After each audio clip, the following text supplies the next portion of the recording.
I realized there are unique, outrageous acts of love that can be committed by me and me alone, and that is the unique purpose, obligation, joy, and responsibility. It's my ability to respond to reality. That's my outrageous act of love. A planetary awakening in love through a unique self-symphony. What a privilege it is to be part of this global community. There's a voice within me that asks, who am I, right? Who am I in all of this? Each and every one of us has a unique gift to give that we desperately need.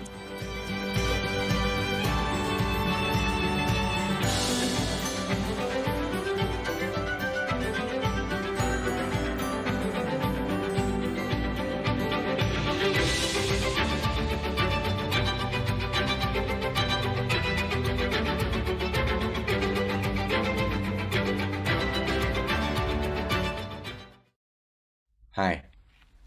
Last week, we did a wonderful 300th week celebration of One Mountain, Many Paths.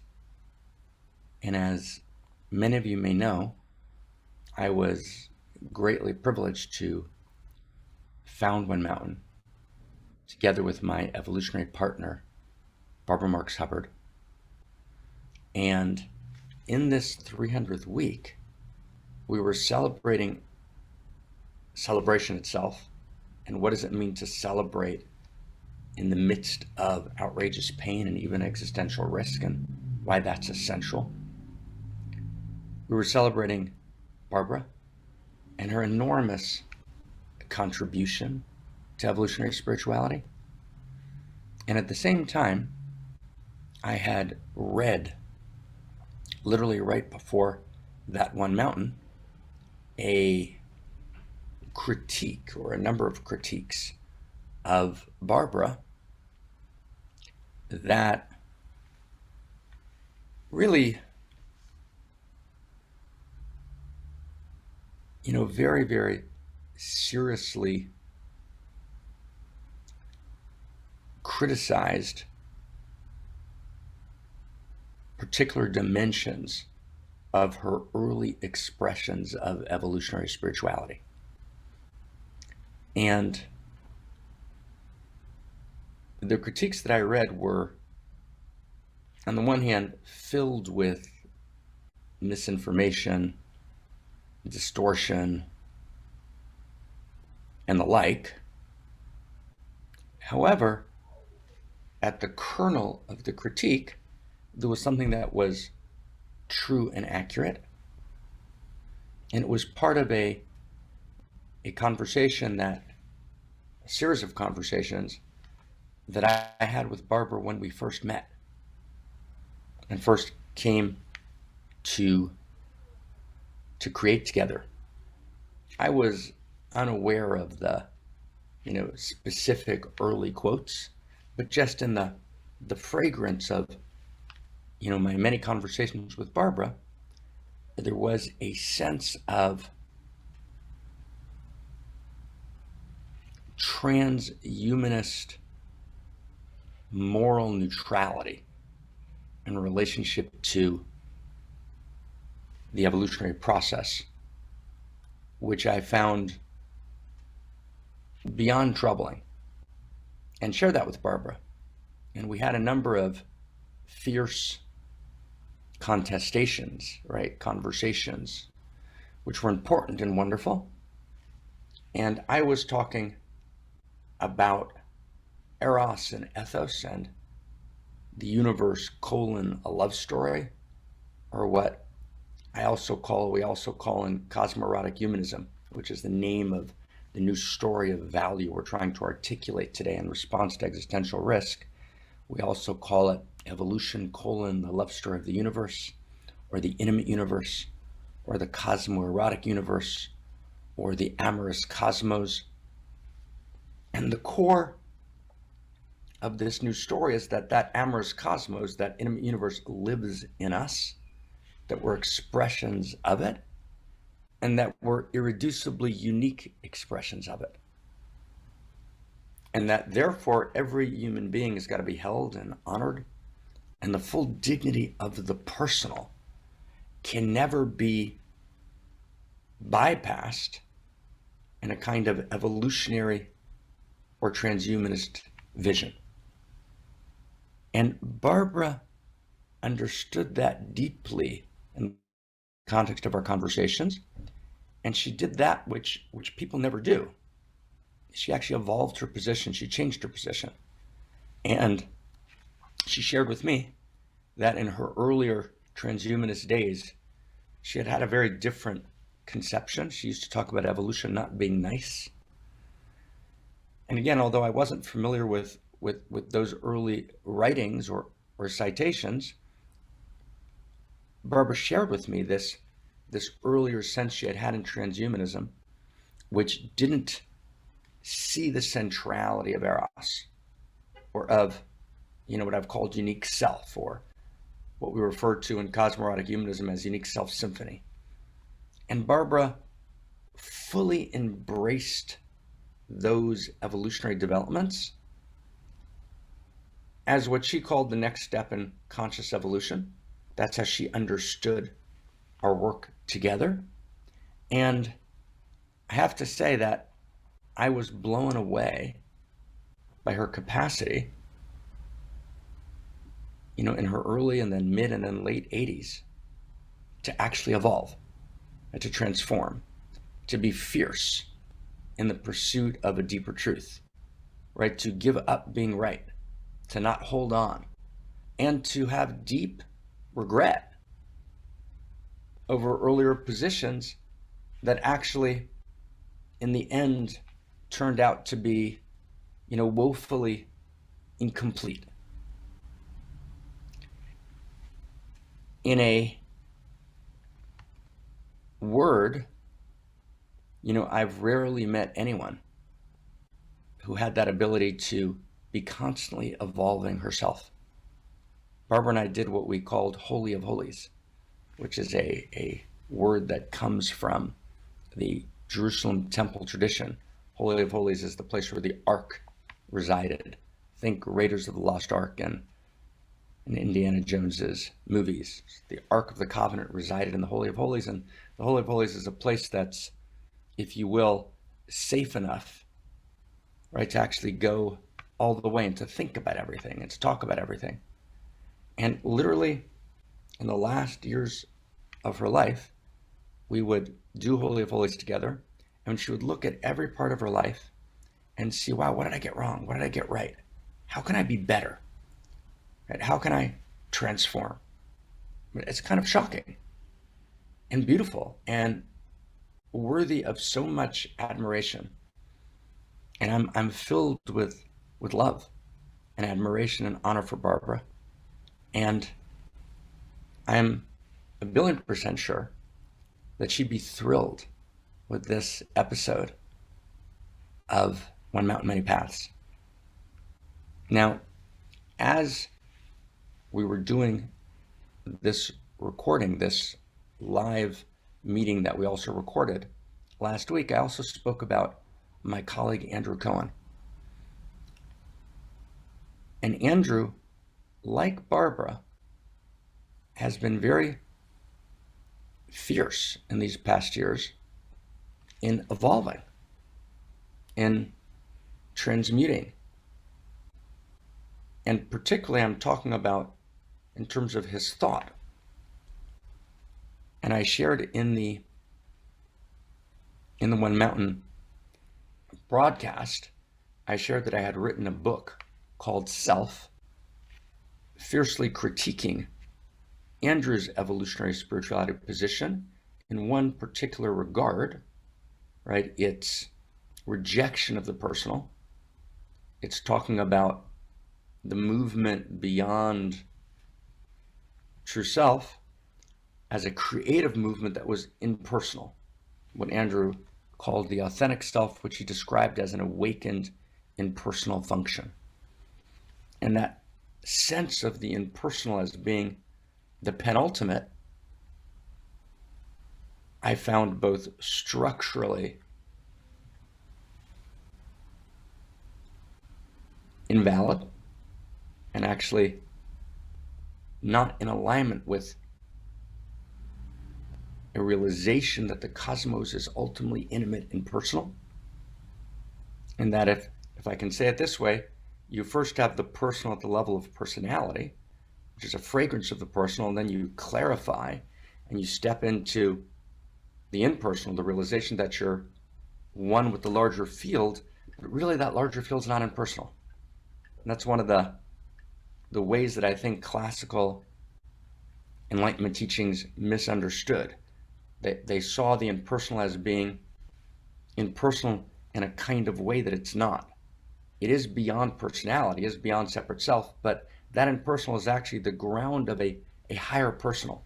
So if you will, it's personal, impersonal, then a higher personal beyond the impersonal.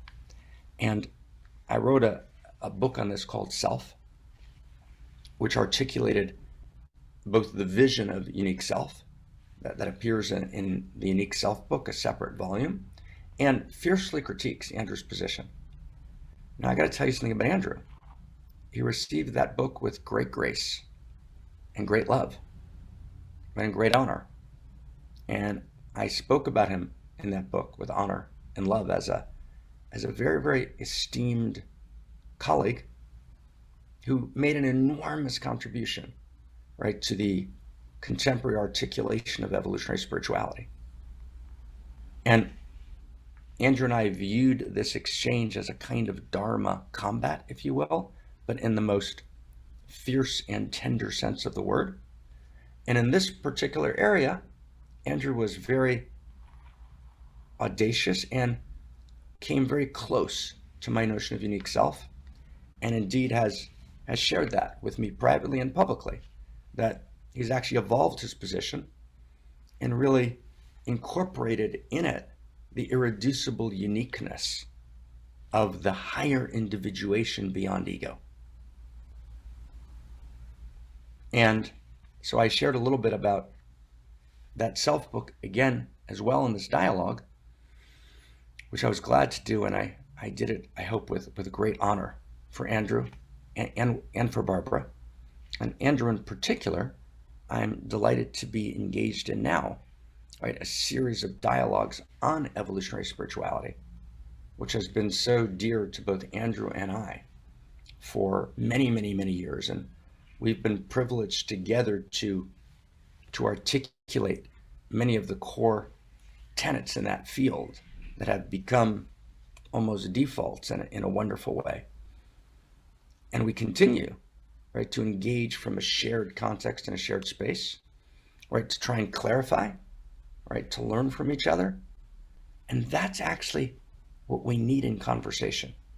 Now, that's exactly this kind of conversation where actually we don't polarize, where our positions are not about a personal branded identity, but about a deep shared search for the deepest realization, right? I think is a model of where we need to be, right? The ability to hold paradox together, and the paradox of fierce love and occasionally fierce contestation, right, is that which moves us beyond the polarization.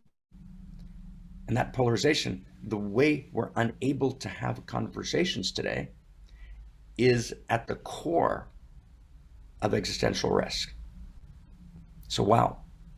So I'm really glad to be and happy to be offering this one mountain, and thought it might be helpful to have this context before you dive in. And super, super appreciation and love and thank you for taking the time to listen. Thank you.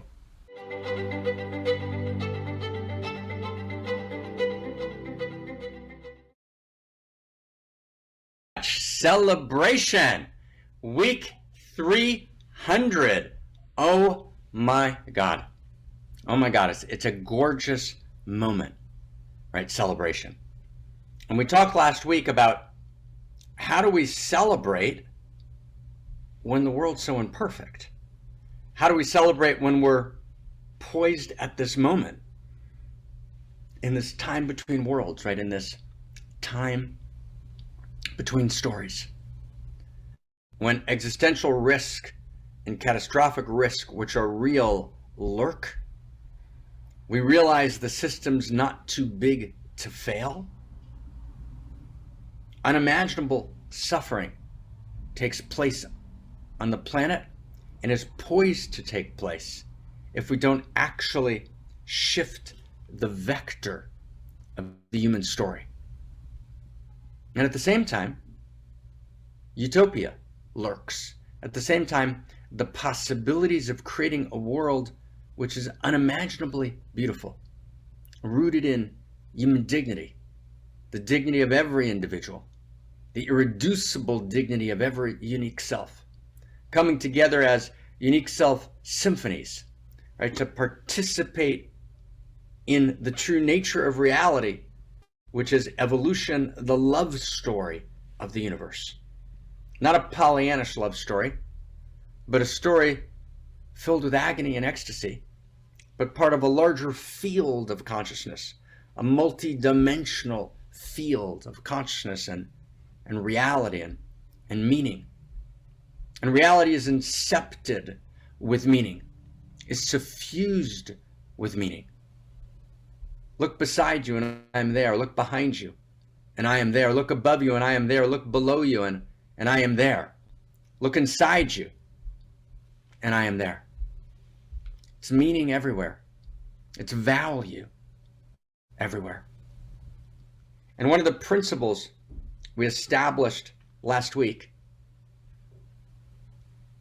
is that you can't change the world unless you're already willing to live in the world that's already changed. I'll give you a different formulation of the same idea. You can't change the world unless you're already willing to live in the world that's already changed. That sounds like actually the same formulation. We'll stick with that formulation for now. But you get the idea? Do you understand that? What it means is, do I understand it? Do we understand it? What it means is no matter what's happening, we have to actually recognize it's not just true that we live in a world of outrageous pain. We also live in a world of outrageous beauty. We live in a world of outrageous pain, that's true, and there's no answer, there's no simple theology, whether it's a techno-feudalist theology, whether it's a great reset theology, right, which argues that human beings are almost implicitly downgraded nanobots and an upgraded algorithmic web, which that kind of theology is absurd and horrific and ultimately can lead to very, very great evil. In the same way that certain religious ideologies, which portrayed God in ways that violated the essence of the divine, also explained away human suffering. We can never explain away human suffering. We have to respond to human suffering. There is no answer to the great question of why reality is constructed in a way that allows for suffering. We live in a world of outrageous pain. We can't answer that question. That question is unanswerable, but we can respond. We can respond powerfully and beautifully. We live in a world of outrageous pain. The only response to outrageous pain is outrageous love. And at the same time, we live in a world of outrageous beauty. Everywhere, from colors to sounds to the billions of human beings performing random acts of kindness every day. Like the billions of human beings reaching towards each other, filled with value and meaning and kindness, right, and goodness and integrity. The news tracks that which violates the human covenant of goodness. And because that violation is an aberration, so it attracts attention and is reported on the news.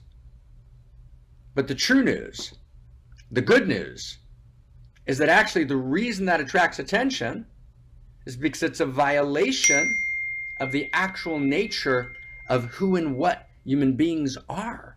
Human beings are wildly good and wildly true and wildly beautiful and all of that.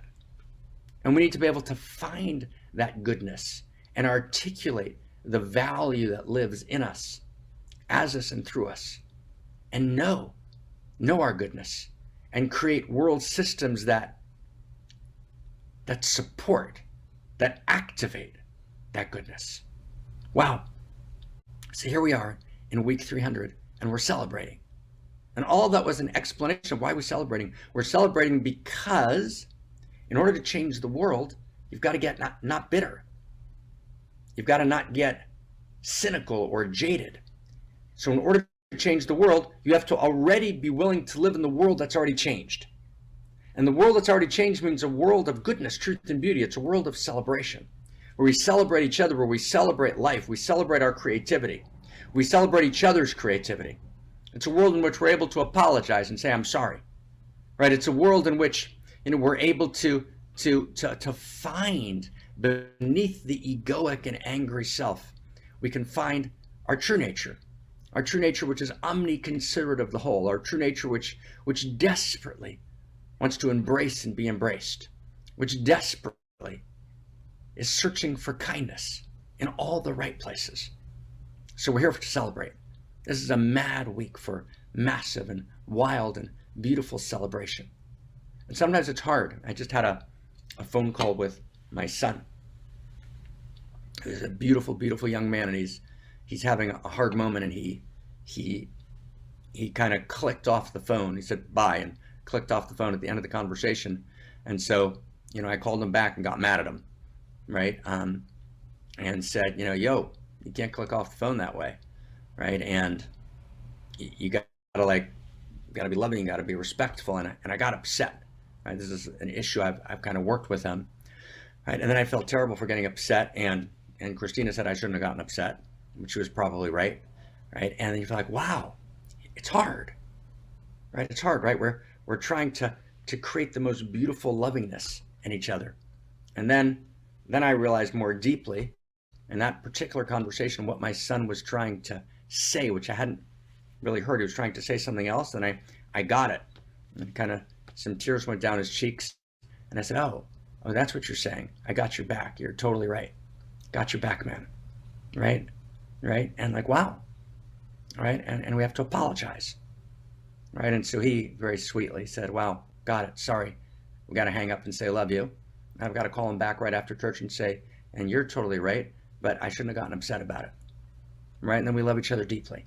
Right? There's 1,000 interactions like that, in which we got to love each other and love each other madly, apologize to each other, go deeper with each other, protect each other, and love it open. Right? So I just want to ask anyone, right, to set the intention of this week 300, this wild celebration.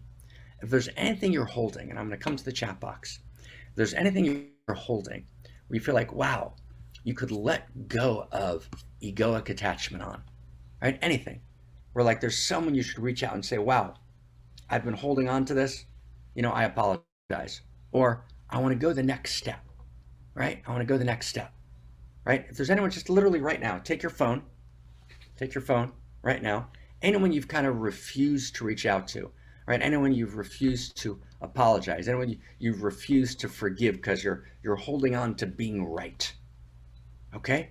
Let's give up being right. Okay? Let's give up being right, all of us, and let's actually be homo amor right now. And I want to ask just anyone in the chat box if you can reach out, right? There's 1,000 ways to kneel and kiss the ground. So I want to ask everyone, right? Okay, so Benjamin, right, says my sister, so reach out to your sister, right? Send her a love text. Anyone else in the chat box? Let's do this together. Or let's set our intent with an actual action. Okay, right? And Lynn, so if it's Pete, send Pete a text now. Okay, anyone else? Who else can? Let's actually do it right now, right here. Let's blow open our intention right now. Okay, right? Paul, right, from Inika. So reach out, Inika. So awesome. Reach out to Paul. Krista Josepha, right? Your friend Marika. You're texting right now. Who else? Let's reach out right now. You know what I'm going to do? I'm going to, hold on one second. Let's actually do this, okay? Let's actually do this right here. Hold on. See if I can find the man.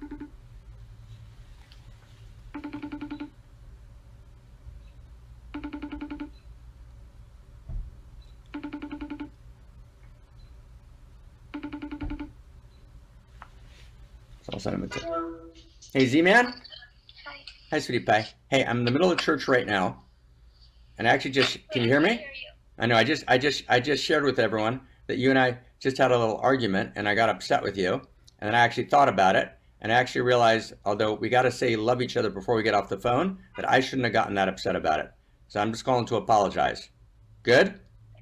Yeah, good. Get your eyes, give me your eyes, man. Okay. I love you madly, baby, okay? But just when you're done, can you call me? Because I really don't feel comfortable. I got you, sweetie pie. I'll call you right afterwards. I know you want to stay there, and I'll call you right afterwards, okay, baby? Love you madly? Yeah. Bye. Love you. Madly or just regular? It might be just regular. Okay, there we go. All right. Ready, everybody? Oh my God. Okay, so we're jumping in now. He just wrote, love you madly. Awesome. Let's write him back. Hold on one second. Love you madly. Madly. Okay. So how we done? Okay, we got everybody? Okay, let's find everybody. Let's find everybody, right? So that's our intention. Our intention, it's about kindness, right? And it's about setting the intention, right, for kindness, right, in a kind of gorgeous, right, and beautiful way, and celebrating. So we're going to celebrate this revolution that we're making here. And this revolution that we're making here can't bypass individuals, right? And I want to talk today a little bit, and we're going to hear from Barbara in 1 second. Barbara Marx Hubbard is, my dear evolutionary partner and the, founder with me of what we used to call Evolutionary Church. We now call One Mountain, Many Paths. And Barbara's we're gonna actually listen really deeply to Barbara, and I want to talk about, what she says and how she unpacks it. And we're gonna actually listen to Barbara's talk from the very first week, right, of One Mountain, of Evolutionary Church. So here's our order. We're first gonna look at a fantastic clip that Jamie prepared, which is, just a sense, an energetic sense of what these last 300 weeks have been about, number one. Number two, we're going to go back to the first week of Evolutionary Church. We're going to listen to Barbara, right, which is gorgeous and fantastic. And Barbara, in the continuity of consciousness, right, has never left us, is with us more strongly and more beautifully than ever. And three, we're going to have a very, very serious, sensitive, gorgeous conversation about the shadows of evolutionary spirituality, right? And it's, what's the shadow? What's the potential shadow, right, of the kind of evolutionary spirituality that I've talked about for years, that Barbara's talked about for years? And I'm going to share with you something very, very intimate and personal, if I can, which is a very fierce argument that Barbara and I had at the very beginning. And in this particular case, Barbara thought about it very, very deeply, right? And she did what I just did with Zion, and she apologized, not to me, but she actually said, well, I got that wrong. But I got that wrong, right? And there's a particular line of thinking that Barbara got wrong in a very big way. Not just Barbara got it wrong. Teilhard de Chardin got it wrong, right? Buckminster Fuller, in certain talks he gave, got it wrong. And in general, there's a movement called transhumanism, which got something very, very wrong, right? And I've been a major critic of certain dimensions of transhumanism or evolutionary thought, right, for many years because of this thing that I think that they got wrong, which I think is fundamentally dangerous, worse than dangerous. It can justify really the most tragic parts of humanity. And as we build this revolution, as we look to actually become the new human, to become the new humanity, it's always got to be rooted in person-to-person kindness. It's got to be rooted in the immeasurable dignity of every individual. And there's a danger, right, that totalizing systems have. And that was Zion just texting again madly, right? Love madly, right? There's a danger that totalizing systems have, right, that actually can turn into a kind of eugenics. Everyone know what eugenics means? I'm going to look in the chat box. Eugenics means when you kind of engineer society, you engineer populations, you engineer population control, right, in order to, right, produce the best humanity through a kind of social engineering. Okay, so early transhumanism, right, actually believed in eugenics. Many people in the scientific community actually spoke the language of eugenics, didn't understand the danger. They also spoke the language of racial inequality, and even people like Teilhard de Chardin spoke that language. Teilhard de Chardin said any number of things that were very clearly eugenics, were very clearly, a kind of social engineering. Now, that kind of social engineering has been picked up by techno-utopians, right? And people like Mark Zuckerberg. Mark Zuckerberg's a techno-utopian, right, who believes in social engineering. There's an excellent doctorate, it's not a doctorate actually, a major work, it's not a doctorate, right, but it was in 2018 out of Cambridge. It was published before a book that we've talked about often here, which we've both endorsed. It's a beautiful book and critiqued its weaker dimensions, right? It's a book called Surveillance Capitalism by Shoshana Zuboff. So this book came out before Surveillance Capitalism, and really it is a very thorough book looking at the dangers of techno-utopia. It's called Re-engineering Humanity. So this notion early in transhumanism, in Julian Huxley, right, in Teilhard de Chardin, was picked up in part by Bucky Fuller and by Barbara. Barbara picked this up. Barbara passed away when she was just before her 90th birthday, and she was formed, right? Abraham Maslow there were certain pieces of it that were apparent in Abraham Maslow, and Barbara and I have spent hours talking about this. Abraham Maslow was a key influence on Barbara, as was Bucky Fuller. And in many ways, Abraham Maslow and Bucky Fuller did great things, and de Chardin's a very, very important thinker. And they got this wrong, dead wrong. And I articulated the entire vision of unique self in response to a number of tragedies in the world system that needed to be corrected. And one of them was the kind of mystical notion of leaving your separate ego self and becoming true self, right? Becoming one with the field, which by itself can also lead to totalitarianism, right? You don't just become one with the field. You don't just move beyond your separate self and realize that you're part of the larger field. That is true. That's true self. But then you need to individuate beyond true self as an irreducibly unique expression of the field, which is unique self. And there's two different forms of totalitarianism, right, that emerge from a failure to recognize unique self. One is a kind of mystical totalitarianism, right, which emerges and can easily emerge from certain forms of Eastern mystical thinking in Buddhism and in other systems.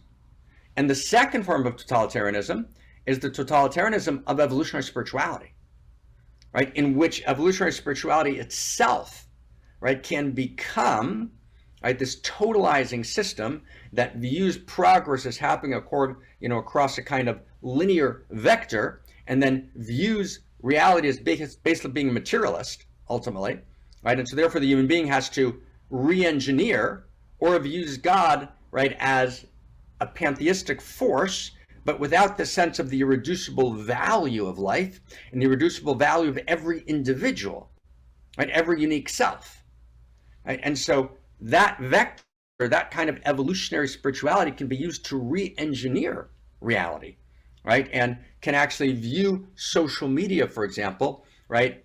Social media, no one understood the danger of social media when it first began. Everyone was like, social media was godsend, was techno-utopian. Everyone was going to have a voice, everyone was going to have a platform, right? Social media was going to be the collective eyes of what de Chardin called the noosphere. But no one understood the danger of social media. That social media was driven by profit vectors based on actually the aggregation of personal data, right, which then micro-targets you to actually undermine your free will, not only to get you to make purchases, but to get you to vote in a particular way and to think and feel in a particular way. So there was a kind of techno-totalitarian, agenda, right, which is, which emerged from the techplex, which hijacked, right, transhumanism. in particular vectors in transhumanism. Is everyone getting this? And that's very, very dangerous. Right? And so Barbara and I had a huge, fierce argument about this, where Barbara was kind of taking a kind of techno-optimist, but more than optimist, a techno-utopian vision of the human being kind of merging, right, with technology. And this new human emerges in the noosphere is completely merged with technology. And much of the technological world is going in that direction. Augmented reality, virtual reality, right? Avatars, the metaverse. These are all movements in that direction, which have become divorced from what we call here in One Mountain, right? And in this new story we're telling, first values and first principles. That's the techplex has alienated itself from a sense of first values and first principles, and much of transhumanism has alienated itself from a sense of first values and first principles. It's why transhumanism often merges with certain readings of Buddhism that actually go well together, but they can become a ground, right, of a worldwide totalitarianism. So you have to be very, very careful, right, to actually repudiate that in no uncertain terms. And Barbara actually, at the end of her life, the last 5 years, 6 years, when we were in contact 5-6 times a day, we had a fierce set of arguments about this, which were very beautiful. And Barbara stepped into, right, the part of the new story that I've spent my life on, which is love. But love not just as a cosmic force, love as a cosmic force, but not just as a neutral force, but love that honors the personal, love that perceives the personal, love that's a perception of the irreducible and infinite dignity of every individual human being, right? Love that demands kindness, love that demands outrageous acts of love, the love that's never willing to bypass, right, the dignity of every individual, love that rejects social engineering solutions that are willing to displace, alienate, right, huge sectors of humanity, but not just huge sectors of humanity, even one human being, right? And so we need to be very, very, very, this is a very beautiful moment in our celebration week, in this 300th week. We're celebrating the new vision of Homo Amor. We're celebrating the potential emergence of a new human and new humanity. We have to do that by being Homo Amor. And being Homo Amor is to be kind. Being Homo Amor is to be fierce, but to be filled with quivering tenderness. Being Homo Amor is to apologize if you got it wrong. Being Homo Amor is being willing to give up being right and to fiercely stand for value, to move beyond polarization and know that we're together, right, in a field of value. And that field of value is nurturing, and it's nourishing, and it's loving. It's a field of value in which no one's left out of the circle. It's a field of value that rejects in toto, as a moral abhorrence, right, the kind of positions like eugenics that Desjardins and many other extremely respectable figures endorsed. It was actually considered a genuine possibility in the most respectable of circles. So the evolution of love says no to eugenics. The evolution of love says no to transhumanist possibilities that become dystopian because they become the ground of totalitarianism. And so I want to just, this is a very important thing to do in week 300, right? To be very, very careful that, you know, there's certain trends out there that you hear a lot about, which kind of bring together a kind of Buddhist no self, in which enlightenment is moving beyond the self and being in the field of no self, where the personal is lost, right? Which reject the personal. They then merge it together with evolutionary spirituality, right? The sense of evolution and the kind of transhumanist materialist trends, which fail to honor the irreducible dignity of every individual, which talk about things like culling the herd, and become a kind of Thanos. Remember Thanos? Thanos was right before COVID, 2017, 18, 19, right? The Marvel Studios, right, put out 2 movies called The Avengers, and the world is faced with existential risk, and the villain is Thanos. And Thanos is essentially a transhumanist. Thanos is an evolutionary spirituality person and a Buddhist. And when I say a Buddhist, I mean he's that surface vision of Buddhism. It's not the depth of Buddhism, but it's the surface vision of distorted Buddhism, which says that no self is the end of the story. So Thanos decides that the only way to save humanity is to cull the herd and to kill half of humanity. And the Avengers don't even know how to tell him that he's wrong. They don't know how to explain that he got it wrong. They don't know how to do that, right? Thanos is much more elegant and eloquent. In the second movie, we see Thanos as the sun rises, meditating, contemplating, eating, out of a rice bowl, a good crunchy, right? A good crunchy meaning a good, kind of, techno optimist, techno utopian hippie eating crunchy and meditating after he killed half of the world. Does everyone get this? This is a very big deal. It's a very big deal. That's exactly what we reject here, right? We need to integrate the best of pre-modern, modern, and postmodern. How often have we said that? 1,000 times. Integrate means the best interior science of the great traditions, which speaks of, right, the potential for human dignity, right, which is in the innate value of every human being. The best of modernity, which moves beyond that, the ethnocentric limitation on that human dignity that the traditions placed. When the traditions said it's only my people who have value, my people have dignity, modernity moves into a kind of universal set of human rights, a sense of universal dignity of men, and into postmodernity, which says not just men, but women, and not just landowners, but every human being, right? And all those who are marginalized, and all of the LGBT communities, right? And all of the trans communities, right? And all of the marginalized communities, right? That have been actually alienated, right? Because they don't fit into the way we think that people should think or live or play or sex, right? Everyone has a seat at the table. There's no one who's left out of the circle, right? That's postmodernity's advance into value, which is actually wildly important. It's an evolution of love. So as we articulate homo amor, we have to articulate the best of pre-modern traditional value, the best of modern value, the best of postmodern insight and value, and synergize that into a new, what we call evolving perennialism, right? Integrating the perennial truths from all of the different moments in history across space and time into a new story that we can tell in 5 minutes anywhere and everywhere, in which every human being understands that I'm part of the universal love story, and that evolution is the love story of the universe, and that evolution is evolving, right? Evolving is the evolution of love. And that actually we move from egocentric love to ethnocentric love in the pre-modern period to world-centric love, every human being, right? To cosmocentric love and every animal. No one's left outside the circle. Right? We care about, right, every human being. Our experience of intimacy, care, and concern is for every living being, every human being, and for the planet itself. And that's what we're going for.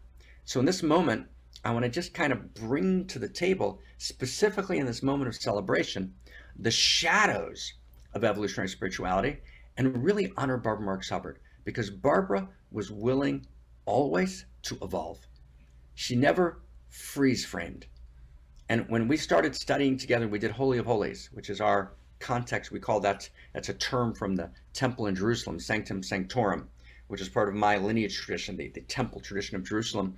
And the inner sanctum was called Holy of Holies. So when I do study sessions, we call them Holy of Holies. So Barbara and I did these study sessions for 5 years, almost once a week. And we studied these issues very, very deeply. And of course, I madly enjoyed the depth of our study.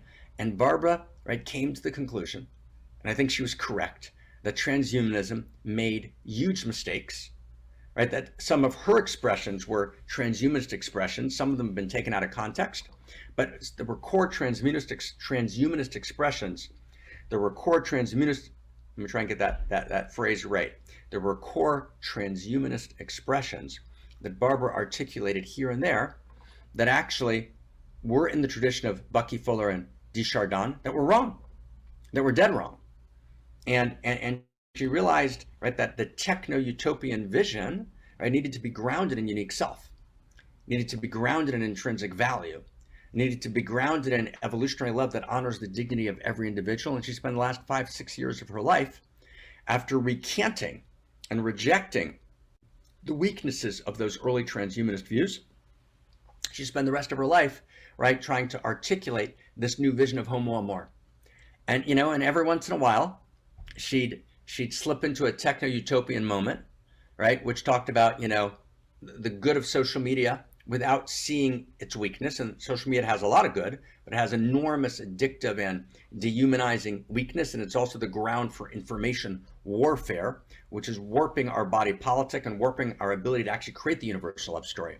So she would sometimes slip back into a kind of idealization, right, of social media as the eyes of the noosphere. And sometimes that would even happen here in One Mountain, right? And then, you know, I would either object on the spot or we'd talk about it afterwards and we'd reformulate it the next week, right? And I want to really hold something very deeply. And I want to also model something else. It'd be very easy, right, to take certain quotes of Barbara's, string them together, and then to demonize her, right? But of course, that would be the same expression of unlove. Barbara's actually not here to articulate, right, her evolved position. She articulated it to me many times over hundreds of hours of conversation. It was very clear to me. So it's easy to attack Barbara, right? To actually identify her with the Desjardins and Bucky Fuller lineage, which was a beautiful lineage, but which had certain articulations, right, which came close to or were certain forms of eugenics that were acceptable in the time, but were wrong. We're dead wrong. Now again, right, we have to actually allow a person, right, to make a tragic mistake when the times move in that direction. And no matter how wrong the mistake is, to actually embrace the fullness of who they are, reject their position if they had a position that was wrong, and embrace the full goodness of who they were. So Barbara Marx Hubbard was an unbelievably good person, an unbelievably kind person, had a deep vision of the goodness of humanity, right? Dedicated her life day and night, right, to addressing, right, the profound suffering, right, on the planet, and to articulating a new vision. And I am proud, right, proud to stand with her as evolutionary partner, proud that she's the co-founder, right, of One Mountain, Many Paths, and proud of her for doing that very difficult thing that people rarely do, which is to say, oh my God, I made a horrible mistake, right, in one dimension of my thought, and I'm going to correct it, right, the best I can, right? And the way that she did that was to embrace the notion of the irreducible, unique self of the individual, right, of the irreducible rights, right, of every individual, right, and to reject that early transhumanist vision. So this is a very big deal, my friends. This is a very big deal. And with that, I am madly delighted. Three things. Here's our order. We're going to turn to David. It's going to resonate the code. And it's going to talk about demonization. It's going to talk about what we just talked about. Number one, we're going to first turn to David to resonate the code. Two, we're going to see just a little clip, right, of just these last 300, just, you know, a minute and a half, these last 300 weeks. Then I'm just going to say two more words, and we're going to introduce Barbara. Barbara's going to take us inside. Then we'll pick up on the other side. Barbara, it's a great pleasure, a great honor, right, to be your friend and your evolutionary partner. And I admire you not only for your brilliance and depth and creativity, but for your courage, right, to actually, right, recognize the things you got wrong. Like we all get things wrong. And the more significant the thinker, the more you can get something wrong. And I'm sure that Desjardins and Bucky Fuller, if they would have seen the ways that some of their articulations could have been distorted, they would have 1000% recanted them also, right? And as we should. It's a big deal. So knowing and recognizing the potential shadows of evolutionary spirituality is unbelievably important. And it's why evolutionary spirituality, while being enormously important, is not our banner. Our banner, right, I think everyone here knows, the banner, what we call the new story, is cosmo-erotic humanism. Maybe we can put that in the chat box. Cosmo-erotic humanism. Cosmo-erotic meaning cosmo-erotic. Eros is the quality of cosmos that lives and suffuses all of reality. As in the Song of Solomon, its insides are lined with love. But here the next sentence, cosmo-erotic humanism. Humanism, the irreducible dignity of every individual, right? Standing for kindness, for goodness, for truth in every individuated human form, right? For beauty. Right? So it's cosmo-erotic humanism, right? And from the place of that humanism, we move from egocentric love to ethnocentric love to world-centric love, to cosmos-centric love, where I realize I am evolutionary love. I'm an irreducibly unique expression of the evolutionary Eros. I'm an omni-considerate for the sake of the whole. We come together in unique self-symphony in which every human being plays their unique instrument, and the hills become alive with the sound of love and the sound of music. Thank you, everyone. David, take us inside. Here we go. So here's this week's evolutionary love code. That which unites us is far greater than that which divides us. We are united in a shared story of value. That does not make us perfect expressions of that value. We are all imperfect vessels for the light, the imperfect vessels for the holy and broken hallelujahs. We must move beyond demonization to daemonization. It is only the loss of daemon that turns us into demon. When we are not inside the circle together, we place others outside the circle as a way of pretending that we're on the inside. Only a shared story based on first principles and first values serves as the ground for a global ethos, for a global civilization.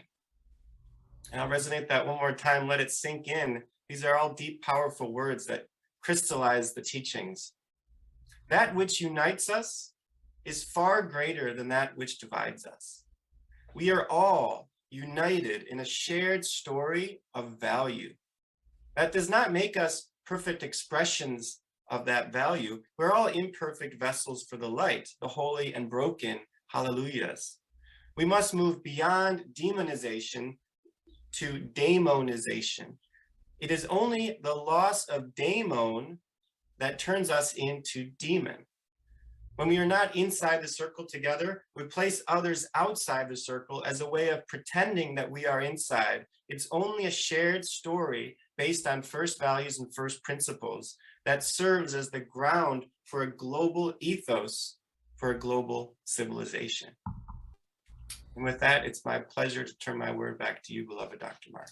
Thank you. And gorgeously resonated. And let's put that code, right, literally right here, right, and so we can actually see it, right, in the chat box. That's One Mountain, right? That is who we are. That's our credo, right? And let's take a look. Jamie, just give us like a little sense of the celebration of these weeks, these 300 radically wild and amazing weeks, which are the ground of this revolution and the ground of this commitment, right, at this moment of existential risk to tell the new story of value. Jamie, it's going to take us inside. Take us inside. Oh my God.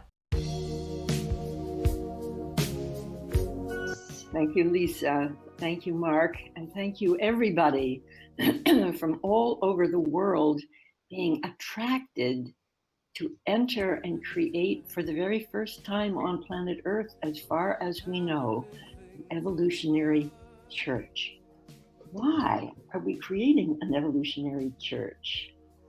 I believe it's to nurture the deeper union of humans and the divine as we begin to gain the powers that we used to attribute to gods. My God, welcome everyone to Evolutionary Church. It's so good to be with everyone. And let's rock it open. Let's love it open. In reality, there are always two choices, to be open or to be closed. In Evolutionary Church, we're excited. I am feeling within myself what it means to be within an evolutionary church. I did not realize until we co-created this that I'd been missing it all my life. How could anyone ever tell you you were anything less? And this is an amazing week. It's an amazing moment. And I welcome, right, every single person, and welcome particularly and especially in this auspicious moment that Barbara Marks Hubbard and myself and many of us, but Barbara and I talked so often, planned together, right? Just really, Barbara, here we are. We're at this moment. We're taking this to the next level, right? As you always said, quoting the New Testament, the promise will be kept. How could anyone ever tell you? Thank you, Jamie. You were less Thank you, thank than you. It is a huge pleasure and a huge honor at this moment to introduce, right, big drum roll, our 300th week. Thank you, Jamie. Barb Marks Hubbard. Take us inside and let's see. It's going to be about 14 minutes. It's a beautiful, beautiful, right, talk, and it really celebrates wildly this moment. And then we're going to talk just for a couple of minutes afterwards as we move into prayer. We'll talk about what Barbara said, and I want to also respond to a couple of pieces of it. Here we go. Take us inside. It's a big moment. Here we go. Thank you, Mark. The intention for Evolutionary Church. As I hear you speak, Mark, I suggest this for everyone, that the inner impulse in you, Mark, that is activating you to experience this prayer, to experience this evolution, is a frequency. It comes from the source of creation. It's been evolving for billions and billions of years in each one of us, and we're each uniquely coded with a frequency of the entire evolutionary journey that is wanting to come forward now as our own expressions of love, of creativity, of vocation. And each of us is literally coded with the evolutionary impulse of creation. So the intention of the Evolutionary Church is to create a field for the evolution of humanity.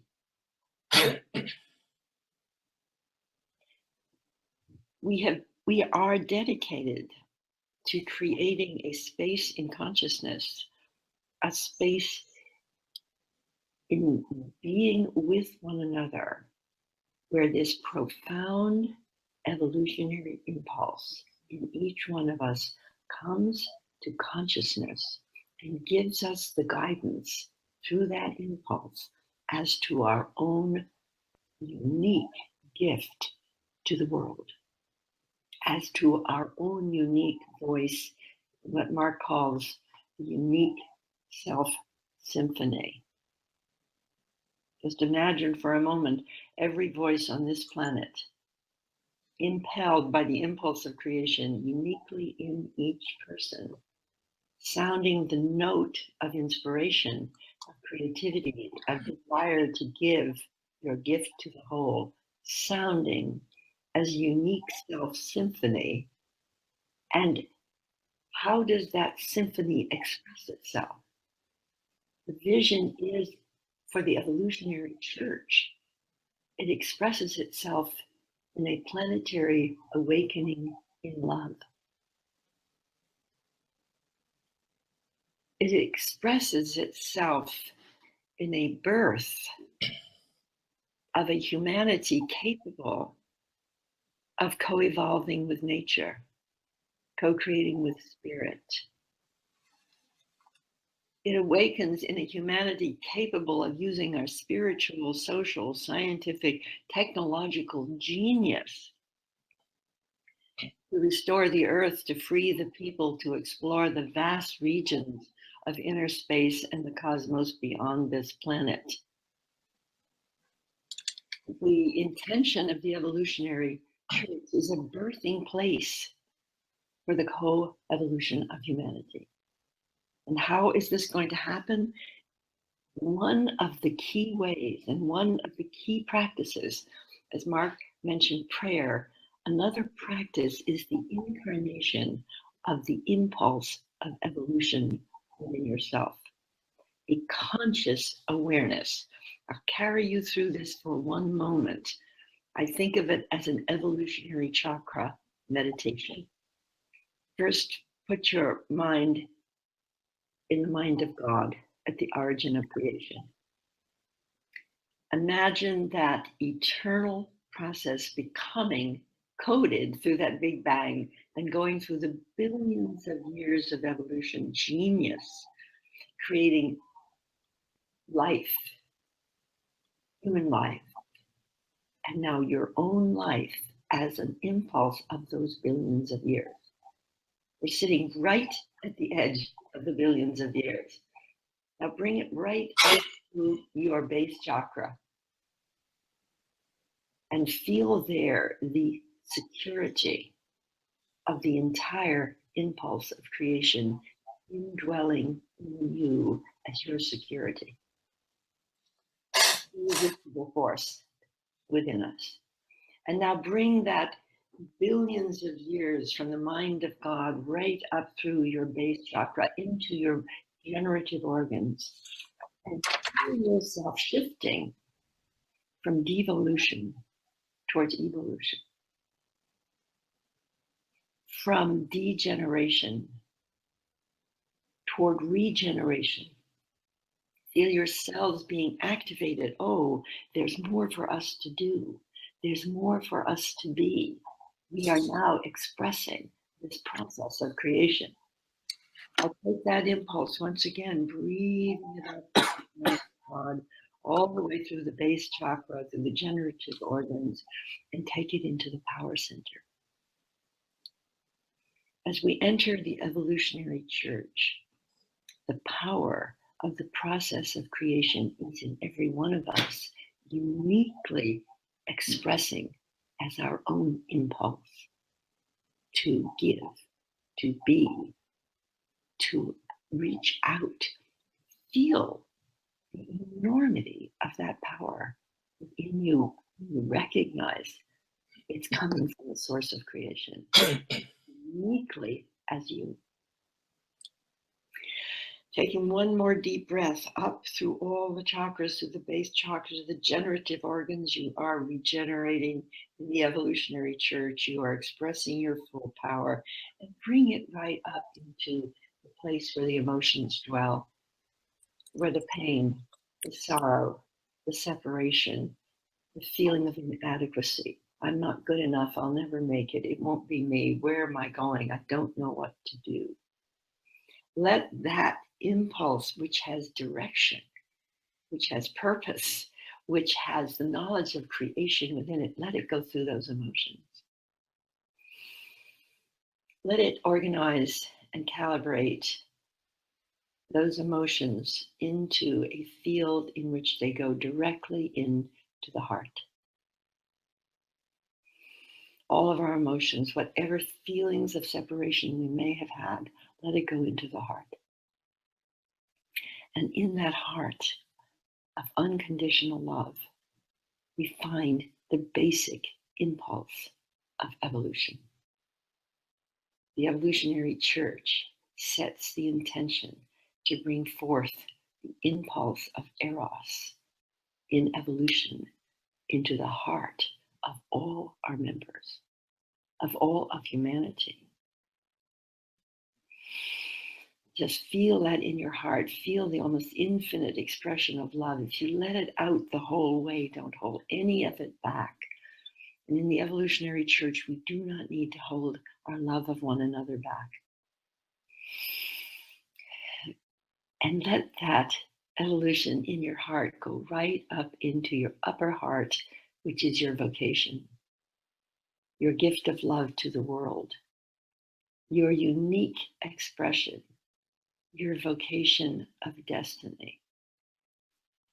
What the impulse of evolution is born in you to do. In the evolutionary church, it is our intention to bring forth that intention of creation in each of us. And let it be not just a personal, separate intention or project. Let it be within us a unique expression of the genius of evolution as our own calling, our own vocation. Let us incarnate the genius of evolution in our expressions in the world. And as we share our vocations with each other in this church and learn to connect our vocations with one another as expressions of the divine impulse of creation, let us feel the glory of the empowerment of all of humanity wherever we congregate in the community and communion of the evolutionary potential of ourselves, which is nurtured in this church. Taking one more deep breath, everybody together. all the 1,300 people from all over the world. One deep breath from the source of creation, all the way on up through the genius of evolution, through the lower chakras, through the heart, through the vocation of destiny. Now bring it into your voice. And when you have a chance to speak later on in this church, let your voice be the frequency of the impulse of evolution within you.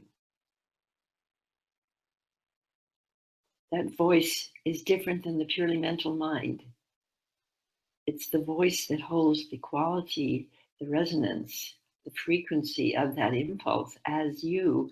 And when you speak it through the planetary symphony, the unique self symphony, and when you speak it into the noosphere or the thinking layer of Earth or the social media or internet, you are expressing the voice of creation as you into the field through a unique self symphony.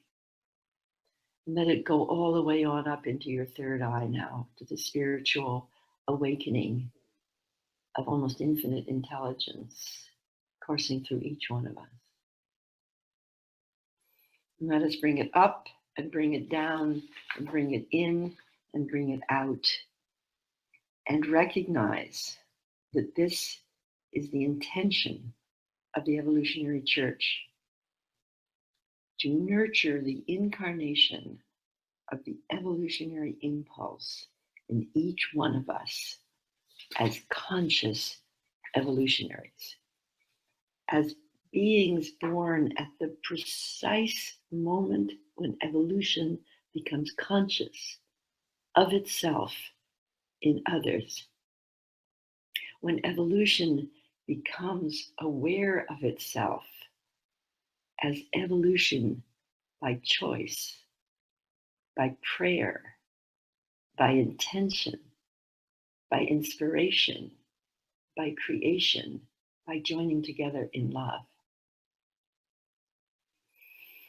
It is the intention of the evolutionary church to offer a new sacred space in the world for people to gather together, to evolve in love and give their unique gift to a unique self-symphony for a planetary awakening. And let me just finish with the thought of the birth of a co-creative humanity as a planetary awakening in love, like the birth of a newborn child, when its nervous system just barely links up.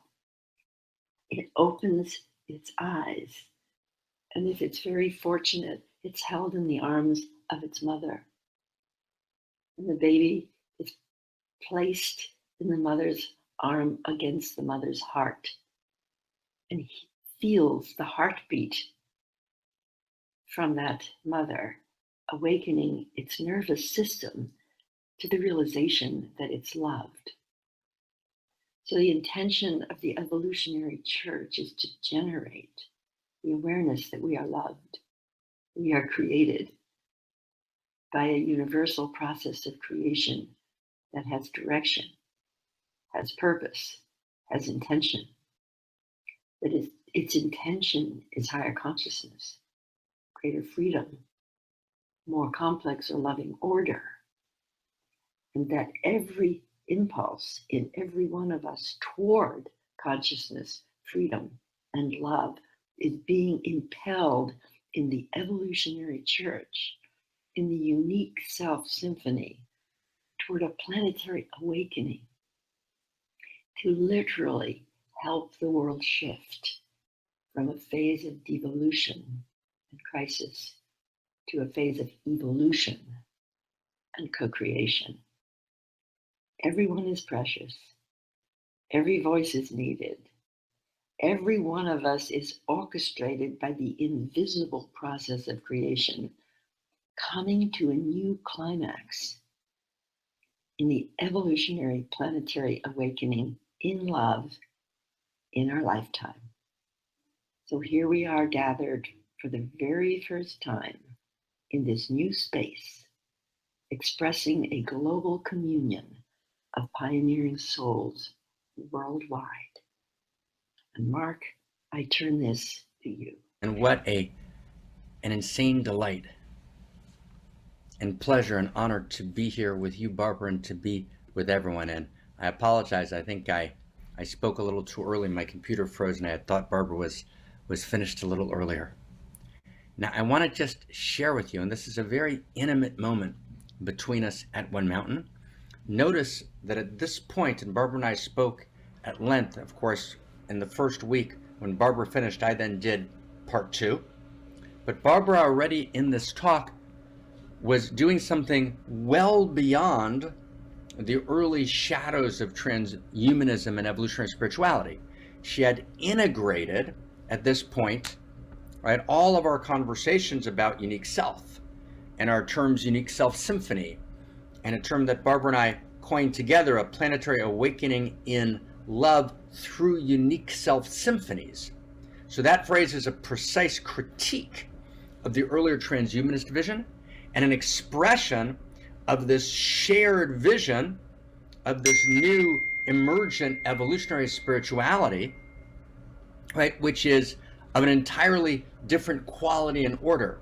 And this was, we hadn't even coined the term yet, Zach and myself and Barbara, right, and KK, we hadn't even coined the term cosmorotic humanism.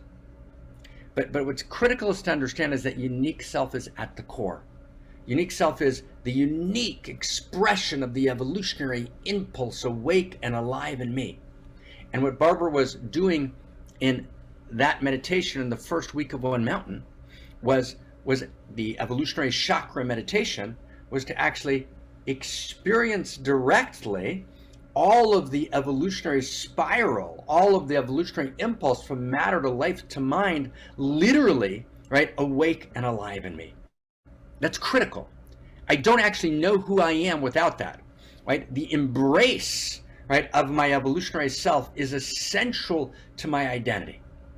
And yet, that evolutionary self is not just an authentic self, right?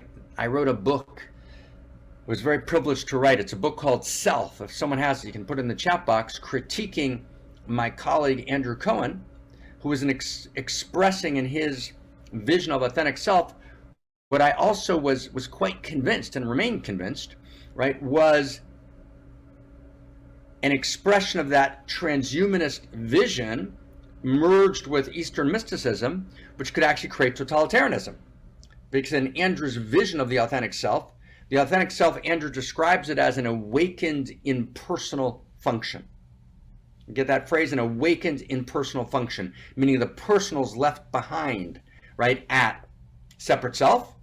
You then move beyond, in Andrew's vision at that time, you move beyond from separate self to true self. The realization of Eastern mysticism and Western mysticism, I'm one with the field. And then Andrew talked about then moving beyond true self to authentic self, which is this impersonal evolutionary impulse creatively moving in me. And I said to Andrew, like I said to Barbara, Andrew, that will yield totalitarianism, because you never leave the personal behind, ever. Any system that argues that we leave the personal behind will at some point become totalitarian. And that's critical to understand. And again, I want to really honor Andrew, right? Because Andrew has completely shifted his position. And in any number of private conversations with me, right, has actually transmuted his position, and in public dialogues that we've done, and actually realized that you actually can't talk about authentic self without actually understanding the irreducible uniqueness and irreducible dignity of every individual, meaning without embracing what I call the personal beyond the impersonal. But I want to catch this, everyone, because it's such a big deal, right? It's such a big deal, right? Any position, right, that doesn't recognize the irreducible dignity of the personal has no place. And essentially, the early evolutionary spirituality positions, both as articulated by Barbara, right, which came out of Desjardins and Bucky Fuller's transhumanism, and as articulated, right, by Andrew in evolutionary spirituality, had enormous good in them, but actually had this enormous shadow, which needed to be recognized. That's the code that David read so beautifully. There's a way that we can hold each other in our beauty and call each other to our best, to our deepest, not to demonize, right, but to actually find what's beautiful, right, and then to transmute, to transform, and to allow people to transform.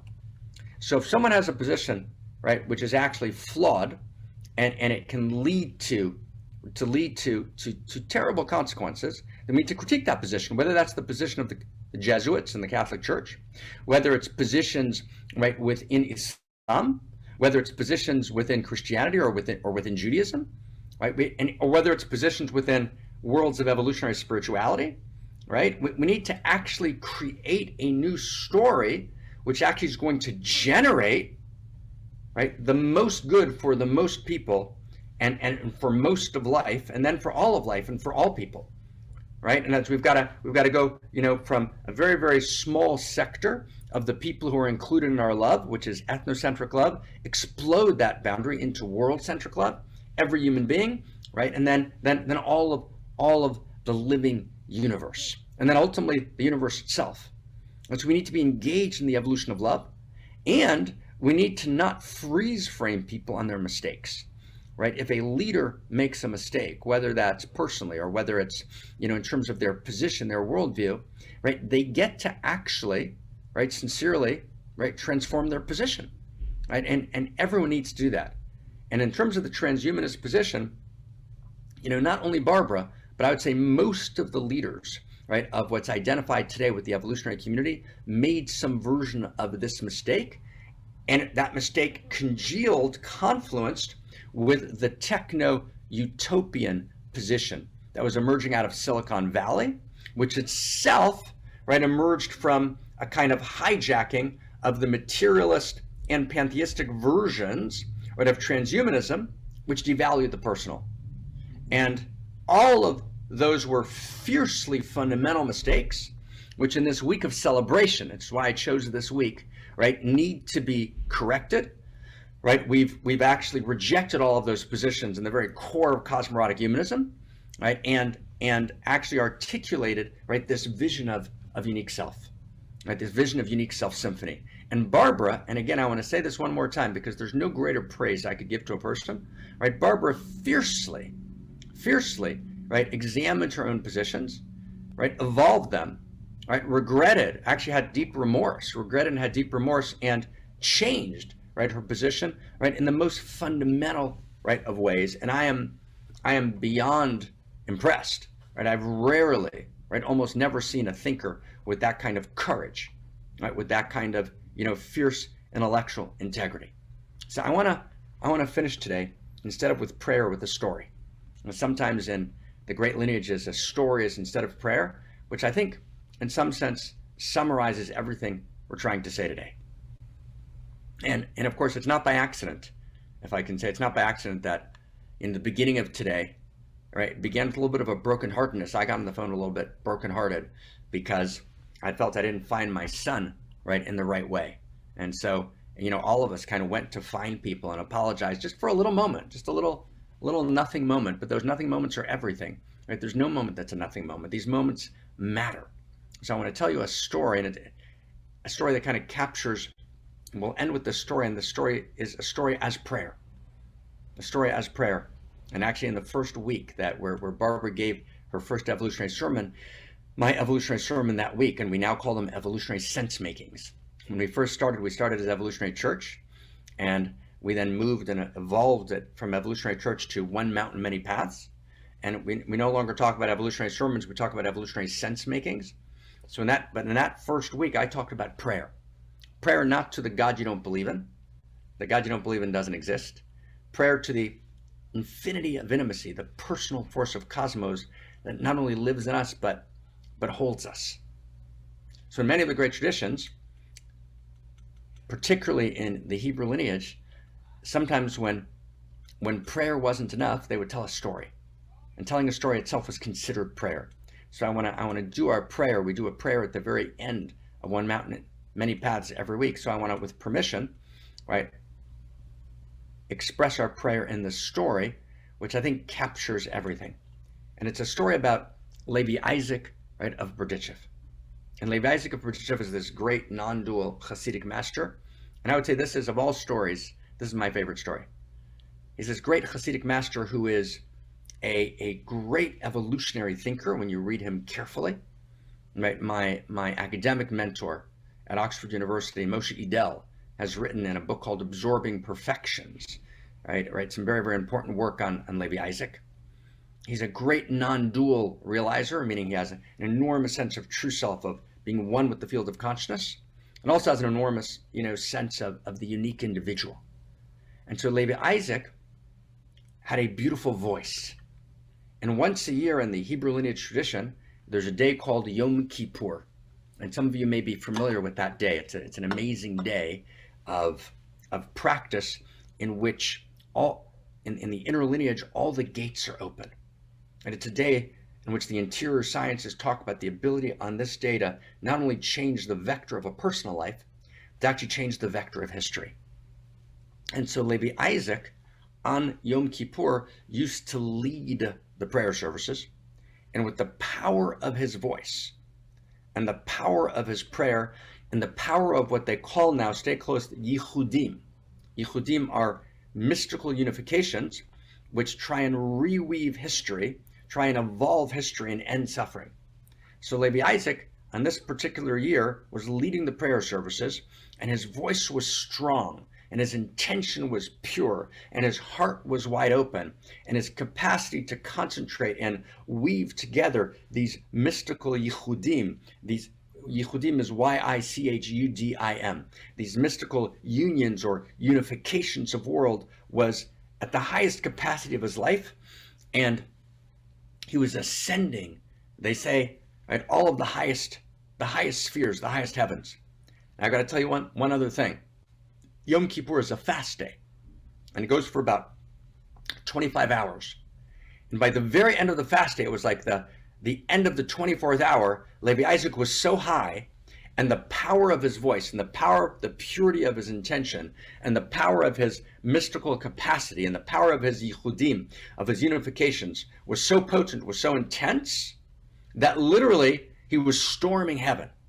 And he was literally right about to accomplish the great evolutionary mission, right? To climax history, right? In a great utopia, which would then suffuse historical reality, right? He was the most powerful evolutionary spiritual thinker, right? Who was now, right, in this ultimate moment of evolutionary mystical activism, right? About to change all of history, right? The ultimate transhumanist, to heal all human suffering. And then, as he was just about to break through, and we're now in the 25th hour of the fast, so people are hungry, right? Somehow he becomes aware, as he's in this mystical ecstasy, he becomes aware of this old man sitting near him in the study hall who's hungry. He's hungry, he's about to pass out. And an authentic mystical ecstasy never ignores hunger, never ignores the hunger of even one individual. So as Levi Isaac's about to break through in this great evolutionary transhumanist moment, right, to invoke, right, the end of history and the new human and the new humanity, when he feels, right, intruding on his mystical ecstasy, right, the hunger of but one old man, he immediately stops his evolutionary spiritual activism. He descends from the highest heavens immediately. He ends the fast, and he goes himself to pour a glass of water and to bring a glass of water to this old man. That's Homo Amor. That's who we are. That's who we have to be. Wow. Mad celebration of Barbara Marx Hubbard, mad celebration of 300 weeks, right, of, right, this great place of revolution where we are committed to telling the new story of value and invoking the new human and new humanity. And the story, we've got to get it right. This is the place that we refine the story so that story can be told from every rooftop, so the trumpets can blow and we can actually respond to outrageous pain with the greatest act of outrageous love of this generation, which is to tell the new story of value, to articulate a universal grammar of value that invokes the triumph of the egocentric or ethnocentric Homo sapien into Homo Amor, right? The beauty, the kindness, the integrity, the wonder, the beauty of the new human and the new humanity.